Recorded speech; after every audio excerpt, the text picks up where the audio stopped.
Kayo na ang bida, sige. Ako yung pyesa na nag-iisa, pero hindi to extra. Tandaan mo yan. Ha? Sige, kayo na ang bida. Ako yung twist sa dulo. Kwento niyong puro forma. Ako yung suntok sa ulo. Di kailangan limelight. Ilaw sa'kin kusang lumalapit. Habang kayo naka-filter, ako raw malupit. Walang edit, isang pyesa lang ako, pero buo na ang obra. Kayo parang prop sa set, palit agad pag sobra. Ako yung linyang biglang bumabalitad ng crowd. Isang bagsak ng salita, tahimik bigla yung ingay na loud. Speed up, syllable killing, bawat kataga mabilis matalim.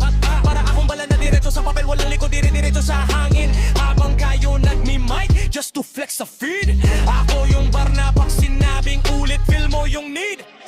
Sige, kayo na ang bida. Ako yung pyesa na hindi makikita sa sali sa shelf, sa script ng iba. Ako yung isa, ako yung isa. Hindi to extra, hindi to big part. Ako yung linya na tinatandaan nyo sa last bar. Kayo magbilang ng fans, ako na ang marka. Ako yung isa, ako yung isa. Hey, freestyle, pero parang planado. Dila ko parang granada. Pag bigla kong binato, sunod-sunod na pantig. Para akong tren sa riles. Di mo kaya habulin, mapuputol hininga.